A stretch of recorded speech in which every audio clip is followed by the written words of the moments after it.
Welcome to Lundy. This is a rocky granite outcrop around 10 miles north of Devon in the Atlantic Sea. All that lies between here and America is pretty much nothing. The island is just 3 miles long and under half a mile wide. It is simply teeming with wildlife and there are only 28 permanent residents. In the summer, it is possible to come to Lundy on a day trip. However, you will only get 3 to 4 hours on the island before you have to return back to Bideford or Ilfracombe, depending on where the ferry has come from. This means that you won't get to see everything because it actually takes 3 hours to walk from the south to the north of the island, and that doesn't include the walk back. The island is actually owned by the National Trust, but is leased by the Landmark Trust, who rent out the 23 buildings on the island for visitors to come and stay in. So if you want to truly experience the magic of this island, then you'll have to stay here in one of the 23 buildings or on the campsite like we are doing. Honestly, this is the perfect place to get away from it all because there's hardly any phone signal, and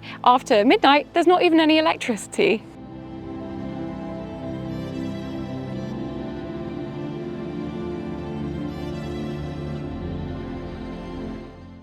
The name Lundy actually derives from the Old Norse, meaning puffin island, and that's because the most famous resident of the island are the puffins. These can usually be seen between March and July because this is a nesting season, although it is not uncommon to spot them outside of this period. As I mentioned, there's also lots of other wildlife on the island, including rare lichen species. There's a specific cabbage called the Lundy cabbage, although it's not very edible. There are loads of seals that wash up here. There are basking sharks in the sea. Someone on our ferry even saw a dolphin yesterday. There is so much wildlife to see.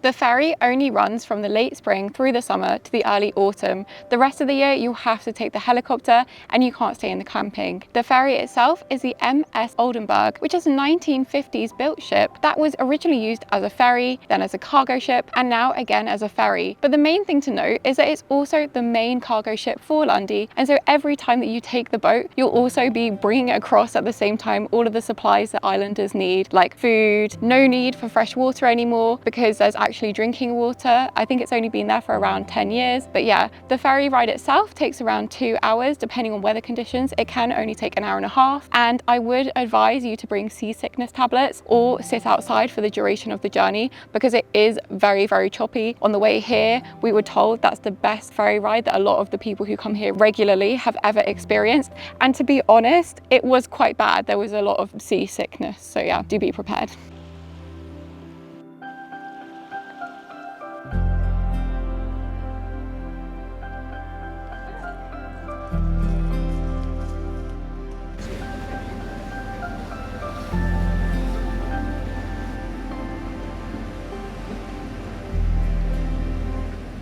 This is the pier, and if you're arriving by boat, which is what most visitors do, this is your first glimpse of Lundy.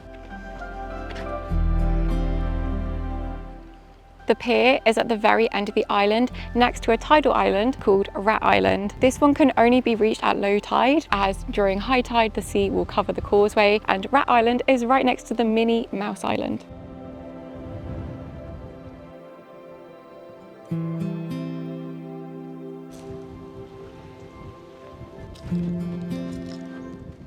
From the tidal island, you can see our next destination, which is all the way up on the hill. It's the Little Lighthouse. There's actually 3 lighthouses on the island, but only 2 of them are still in operation.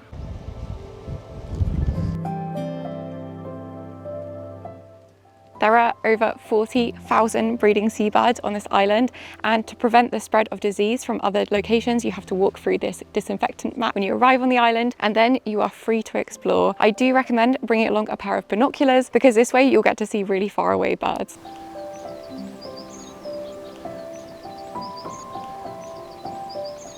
Although most of the island is a granite outcrop, there is a small part in the south that is this shale. The entire island is quite hilly and rocky, meaning that it has a very unique microclimate, and it's also often warmer here than on the mainland. So when it's raining on the mainland, it could be really warm and sunny here, and vice versa.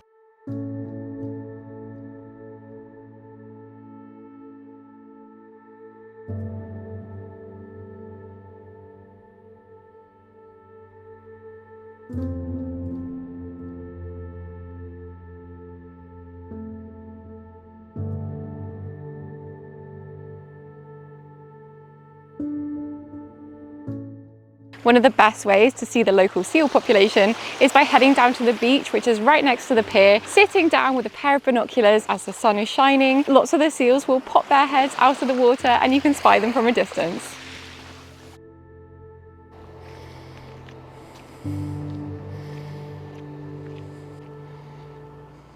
There's evidence of human inhabitation of Lundy dating back thousands of years. In fact, the oldest evidence dates back to the late Mesolithic period, which is 8,500 to 5,000 BCE, as flints have been found on the island.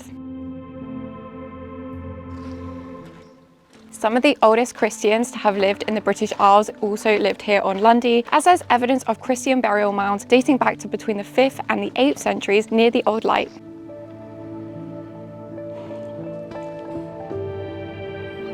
The most important and memorable stretch of Lundy's history is the pirate era, and this happened in the 12th century when the Marisco family went and raided the coast of North Devon and then retreated to their fortress-like island with all of the riches that they had plundered. Now, the first mention of the Mariscos actually goes back to 1154 when King Henry II ordered Robert de Marisco to give up this island. However, he refused.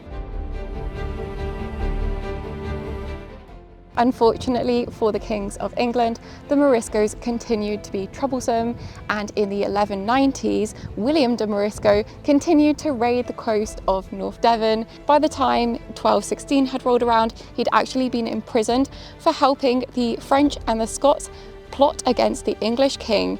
However, he was given back the island in 1217 when King Henry III took the throne on the promise of good behaviour. This didn't happen, and actually one of his nephews continued to pirate and raid the coast of North Devon, and he was eventually captured here on Lundy by the English and hung, drawn and quartered, which means that the 4 different pieces of his body which had been pulled apart were taken to different areas of the kingdom so that people would see the example that you can't be a pirate because the king will capture you and it will be the end for you.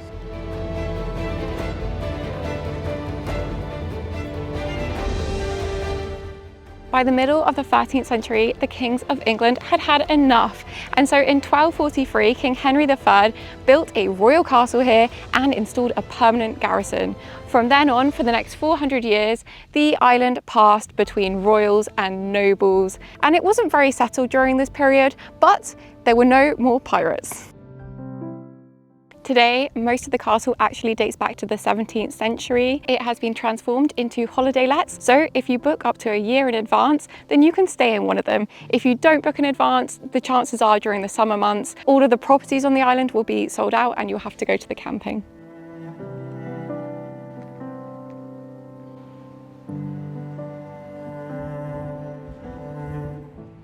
In 1836, William Hudson Heaven bought the entire island for just under £10,000. It was then that it entered into its most settled period, and lots of the island's buildings that you can see today were constructed then. In 1886, one of the Hudson Heavens built a church just down the hill here, together with a schoolhouse. This was just out of corrugated iron and so wasn't very secure. So in 1897, it was replaced by St Helen's Church, which we can go in and explore. The local residents are blocking the entrance to the church.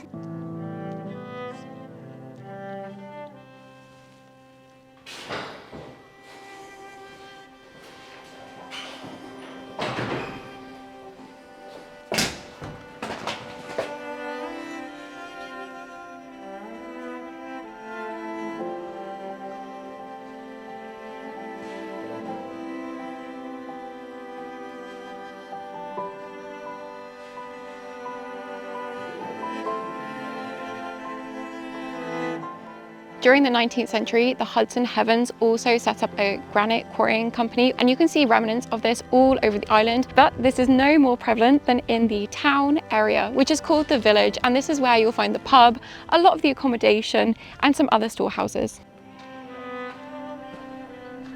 Lundy also has its own private postal service, which is the oldest postal service in the world. You can send letters from here with stamps bought from the shops that are covered in puffins.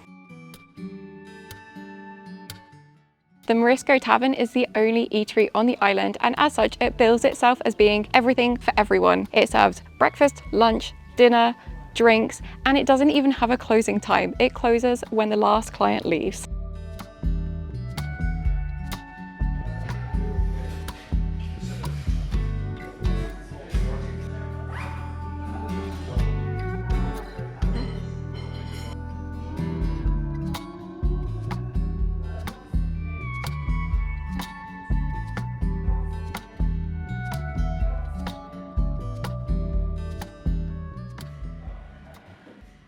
There's only one shop on the island, and that is general stores, and here you can buy everything you need, from personal hygiene products to ready-made sandwiches and even groceries, because most of the accommodation here is self-catering. Of course, you can always eat at the pub, but it is nice to make your evening meal in your own home. This is also where you can buy guidebooks for the island and these letterboxing kits. This cost us £9 and it includes a booklet, a stamp pad and instructions on how to find the most hidden things on the island. Some letterboxes are way harder to find than others. There's a traffic light system, so green, yellow, red, with green being the easiest to find, including this one. Did you hear that sheep? So you'll take out the box. Oh, a snail! I can't open it, there's a snail in the way. I don't want to hurt the snail. So you open the box, and inside there'll be a stamp, ink, a history of the place you're visiting, a visitor book that you can flick through and see who else has visited this box. Sometimes there'll be a clue for another letterbox on the island. Then I'll take my stamp, get out my logbook, and hopefully stamp it correctly.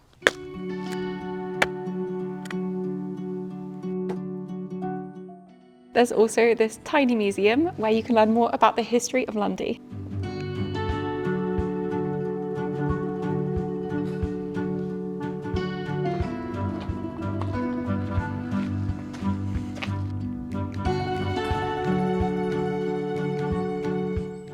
Although this might look like a horse, it's actually a pony, and this is because New Forest mares were bred with Welsh mountain ponies to give the breed a unique height and style, and so Lundy ponies have been officially recognised as their own breed.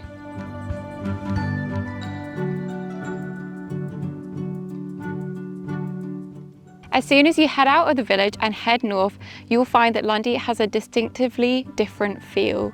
It's more wild and rugged. And so the first part that you walk through is farmland. You'll see lots of sheep grazing, some highland cattle, and then you'll get to some abandoned houses. After that, some quarries. And as we walk further and further up the coastline, we'll see more and more wildlife. We probably won't see any other walkers today as it's currently a non-boat day. And so it's just the people staying on the island. I think we're only around 60 people on the whole isle right now. So let's go and see what it has to offer.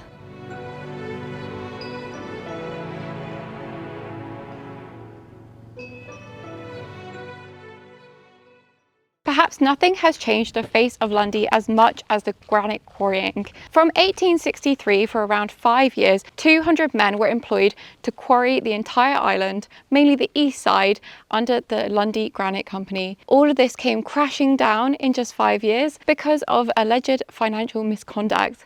And so today, all that remains are the former quarries, many of which have become natural ponds full of wildlife and a granite tramway.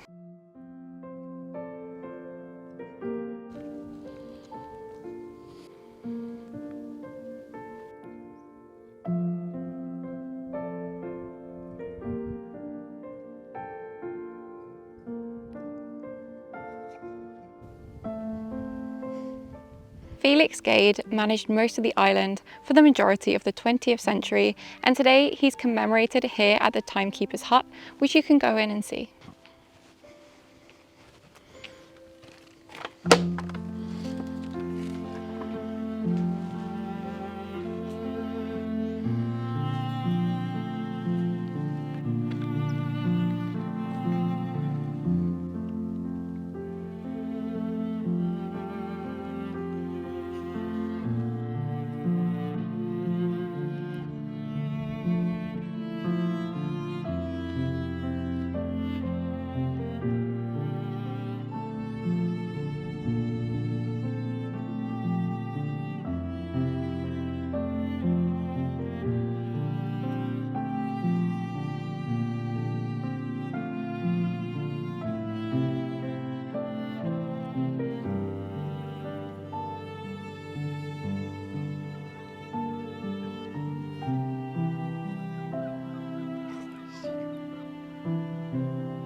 We heard that the seals love following kayakers, and there are about 8 in the water. Well, you can see them diving down now, wow.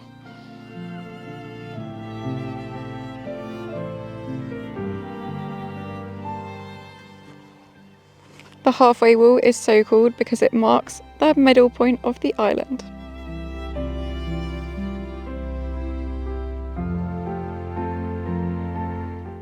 The door beetle is one of the most common types of dung beetle found on the island.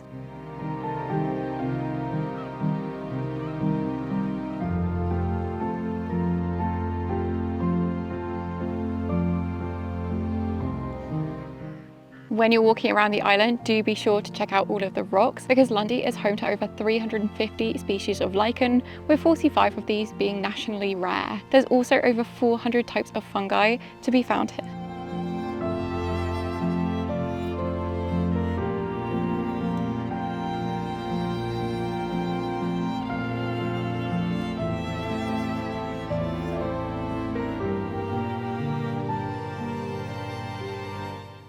It's now been a few hours of walking because we've stopped to see pretty much all wildlife, and the only people we've seen have been on boats. We're now approaching the Gull Rock, which I think is so cool because it's home to loads of seagulls normally, although I only saw one in it just now with the binoculars.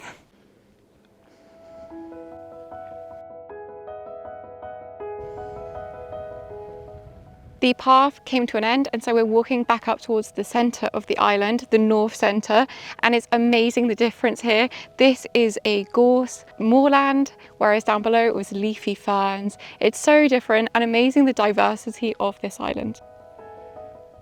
One of the unique animals that you can see farmed on this island is the soai sheep. They are actually often mistaken from goats from a distance. I'm sure you can see why.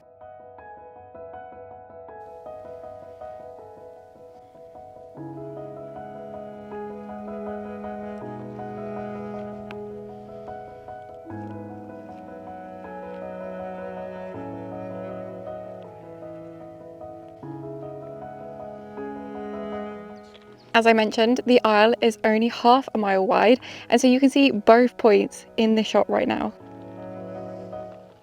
The North Light is the other working lighthouse here on Lundy, and so we're going to go down all of the stone steps to reach it.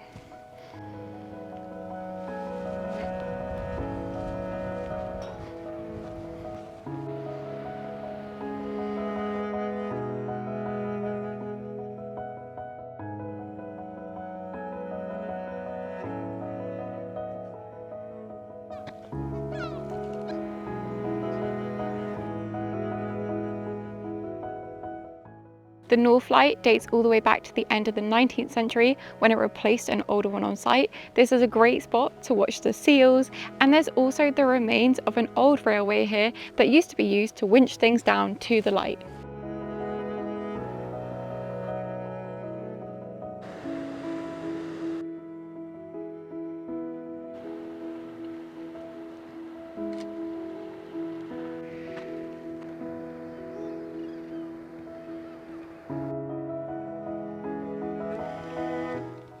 We're now going to make our way back alongside the northern coast of Lundy, which is the definitely rougher, wilder coastline. This is where all of the puffins can be found, and then we'll make our way back to the Marisco Tavern for an eventual dinner and of course a beer.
Camping is the most affordable way to stay on Lundy and starts from £15 per person per night. We opted to do this as we booked our trip too late, but it does have all the amenities that you would need, including a shower block and some toilets, and also a clean water tap. It's the next day, as you can clearly see, and because we didn't have time to finish seeing Jenny's Cove yesterday, we're going to head back up that side of the island and then make our way down to reach the Old Light, climb the most remote lighthouse in England, and then see what else the island has in store for us. We don't have the zoom lens right now.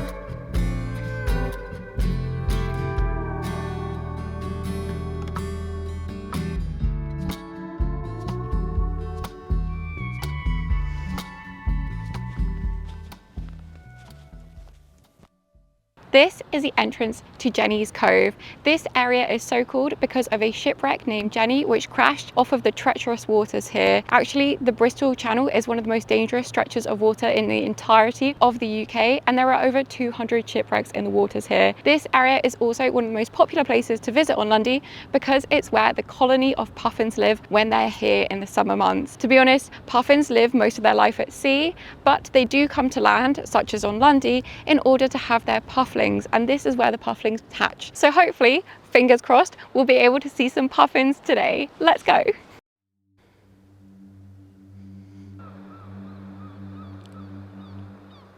Normally the puffins are on that rock, but there aren't any right now.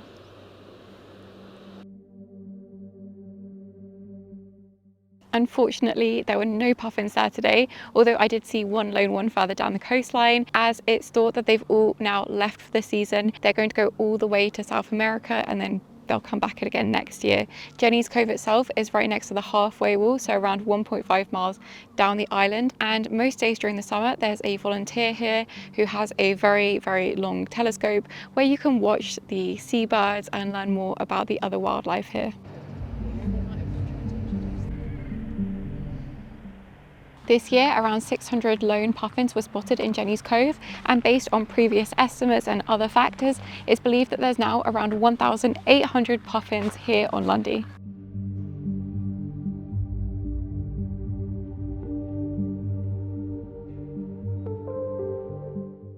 Luckily, we do have a bit of footage from when we first arrived on the island. On our first evening, we did head to Jenny's Cove and we saw a few puffins hanging out in the grass. We later learned that the best time to visit the puffins is actually during bad weather, as this is the time that they actually come to shore.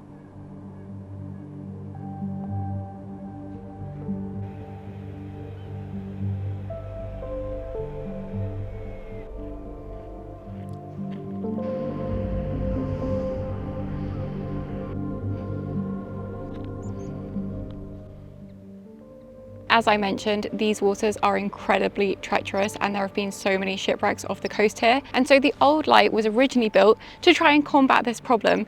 Unfortunately, it's so high up that it actually often ends up in the fog, even when the rest of the island isn't. And so in 1862, the battery was constructed in order to warn passing ships of the fog. A blank round would be fired every 10 minutes. And this was until the end of the 19th century when the North and South Lights were built.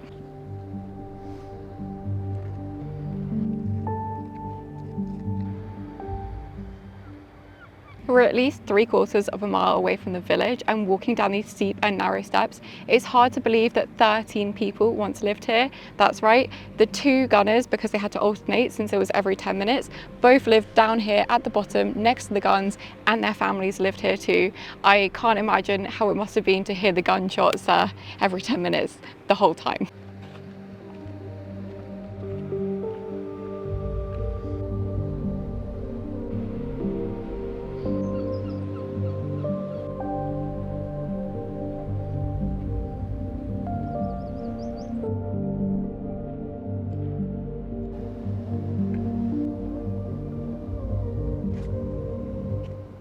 down here, we're incredibly sheltered from the wind. The lichens are amazing. You can even see the old guns, and this is a great place to go bird watching, although unfortunately no puffins here either.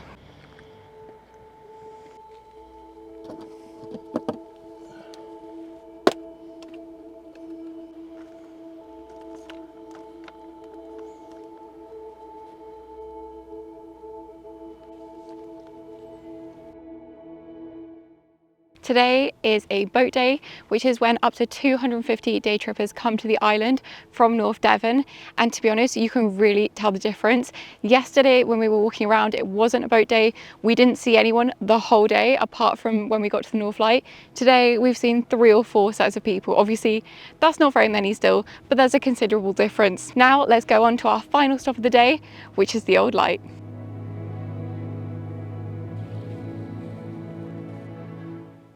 Completed in 1820, the Old Light stands at the highest point of the island and was once the highest lighthouse in England. Unfortunately, its height also proved to be its downfall, because when it's foggy up here, no light can get through to warn ships, and so it was soon replaced by the battery. 2 lightkeepers would have once lived here, as it had to be manned constantly, and their families would have lived in the adjoining flats. Today, they're holiday lets, which you can rent. However, if you don't do this and you stay somewhere else on the island or come as a day trip, then you can still go up the Old Light and see the view from above. So let's go and do that now. This is where the island cemetery can also be found.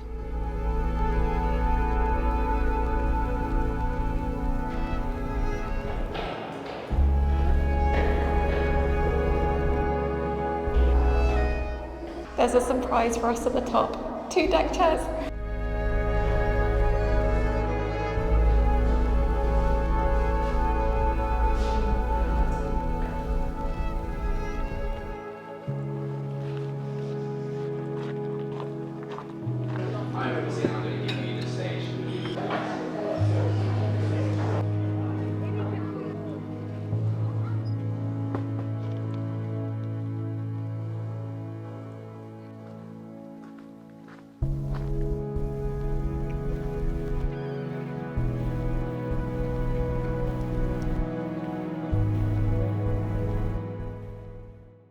Even though it's a tiny speck of an island, Lundy is definitely one of those places that stays with you long after you leave.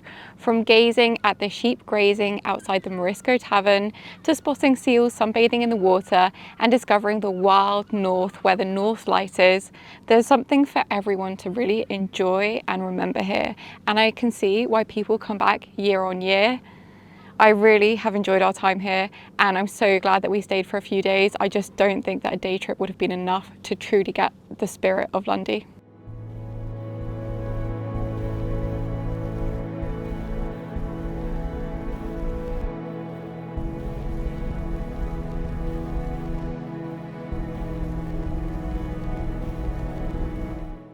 Thank you so much for watching, and don't forget to like and subscribe for more travel content. See you next time.